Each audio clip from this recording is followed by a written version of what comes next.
Hello dear students, welcome back to my channel physics SPC alternating current का एक question for a given figure choose the correct options. ये चार choice दे रखे हैं, इनको अभी हम रीड करेंगे एक एक करके। और ये फिगर दे रखे हैं। तो देखो फिगर ए में हमसे करंट के बारे में पूछ रहा है, आरएमएस करंट सब में, कि आरएमएस करंट किसकी ज़्यादा है किसकी कम है। तो आरएमएस करंट निकाल लो। देखो ये वोल्टेज तो वी आरएमएस है और इसमें भी V R M S voltage same है। देखो 220 वोल्ट 220 वोल्ट और फ्रीक्वेंसी भी सेम है। तो इसमें जो करंट फ्लो करेगी I R M S A में ये है, और इसमें जो करंट फ्लो करेगी I R M S B. तो देखो इस सर्किट का जो जेड है, इम्पिडेंस है इस सर्किट का, वो केवल आर है, क्योंकि ये रेजिस्टेंस दे रखा है इसमें बस केवल। तो सर्किट का इम्पिडेंस केवल आर के बराबर है। तो I R M S is equal to V R M S over Z. और जेड की वैल्यू लिखें तो I R M S circuit A में लिख रहे हैं, वी आर एम एस दोनों में सेम है बेटा, और इसमें ये आर है। ठीक है, केवल इतना। तो आर के लिए रखिए 40 ओम। तो देखो आर तो इसमें भी 40 ओम ही दे रखा है, ठीक है। इसमें V R M S voltage same, दोनों में सेम है, लेकिन इस सर्किट का जेड कितना होगा रूट के अंदर इस सर्किट का। इसमें देखो आर भी है, इंडक्टिव एक्सएल एल भी है और ओमेगा भी है, तो एक्सएल भी होगा इंडक्टिव रिएक्टेंस, और कैपेसिटिव रिएक्टेंस भी होगा। तो इसमें लिख सकते हैं R square plus XL minus XC का होल स्क्वायर। अब इसमें तीन सिचुएशन हो सकती हैं इस जगह पर, कि क्या, कि इफ अगर एक्सएल बड़ा है एक्सी से, तो मेरे को सोच के बताओ कि जो जेड आएगा वो ग्रेटर देन आर आएगा या लेस देन आर आएगा या इक्वल टू आर आएगा, बस इतना बताना है इस सिचुएशन में।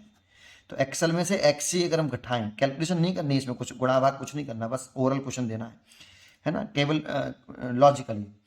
तो एक बात, तो एक्सेल अगर एक्सी से बड़ा होगा तो एक्सेल में से एक्सी घटाएंगे तो कुछ वैल्यू बचेगी। उस वैल्यू को जब आर में ऐड करोगे, तो आर स्क्वायर में ऐड करोगे, तो जेड की वैल्यू तो आर से बड़ी आएगी ना, सोचो। और जेड की वैल्यू आर से बड़ी आई तो इस वाले केस में जो I R M S current होगी बी वाले में, V R M S voltage तो सेम है और ये जेड है, जेड यहाँ पे आर से बड़ा आ रहा है। और जब जेड आर से बड़ा है तो I R M S current जो होगी, यहाँ पे तो आर ही है ना बेटा, यहाँ पे एग्जैक्टली आर है, तो ये वाली करंट इससे कैसी होगी, कम होगी इस वाले केस में। और अगर एक्सएल बराबर एक्सी है, जो कि रेजोनेंस की कंडीशन है, कंडीशन ऑफ रेजोनेंस बोलते हैं इसमें, इस वाले केस में जेड मिनिमम हो जाता है और करंट सर्किट में मैक्सिमम हो जाती है। जब सर्किट एलसीआर सर्किट में करंट मैक्सिमम हो जाए तो उसे रेजोनेंस एलसीआर सर्किट बोलते हैं। एक कंडीशन हो गई रेजोनेंस की। इस वाले केस में जेड की वैल्यू सबसे कम होगी आर मिनिमम। तो इसमें जो करंट आएगी R I R M S B वाली, तो वी आर एम एस और जेड की वैल्यू आएगी, जेड ही लिखेंगे लेकिन जेड की वैल्यू कितनी आएगी, आर ही होगी, क्योंकि एक्सएल और एक्सी कट जाएंगे, देखो जेड बराबर आर आ जाएगा। और तीसरा सिचुएशन हो सकता है कि एक्सएल छोटा हो एक्सी से। तब सोच के बताओ मेरे को कि अगर एक्सी बड़ा हुआ एक्सएल से, तो एक्सी में से एक्सएल घटाएंगे तो कुछ वैल्यू बचेगी, उसका स्क्वायर करेंगे तो नेगेटिव में तो पॉजिटिव ही हो जाएगा, जुड़ेगा ही आर में। और आर स्क्वायर में अगर ऐड हुआ तो जेड की वैल्यू अभी भी आर से बड़ी आएगी। तो जो आई आर एम एस होगा बी में वो V R M S upon Z होगा बेटा। और जेड की वैल्यू यहाँ पर भी आर से बड़ी है और यहाँ पे भी जेड की वैल्यू आर से बड़ी है, तो ये वाली, और यहाँ पे आ रही है वी आर एम एस, तो तीनों में दोनों में कांस्टेंट है इन दोनों साइड में। अब पढ़ के देखते हैं चॉइस। पहला कह रहा है the R M S current in the circuit B, circuit B ये रहा, ये सर्किट बी है और ये सर्किट ए है, can never be larger than A. तो can never be larger than that in A, तो बिल्कुल ठीक है। ये I R M S A की जो है वो या तो बड़ी होगी, देखो ये वाली वैल्यू लेते हैं और ये वाली वैल्यू लेते हैं आई आर एम एस की, तो ये वाला आई आर एम एस बड़ा है इन दोनों से, क्योंकि यहाँ पे तो आर है और यहाँ जेड ग्रेटर देन आर है, जेड ग्रेटर देन आर है, तो बड़ा है। और इस वाली सिचुएशन को लेते हैं तो बराबर भी हो सकता है, तो I R M S greater than हो सकता है या बड़ा हो सकता है बी वाले से।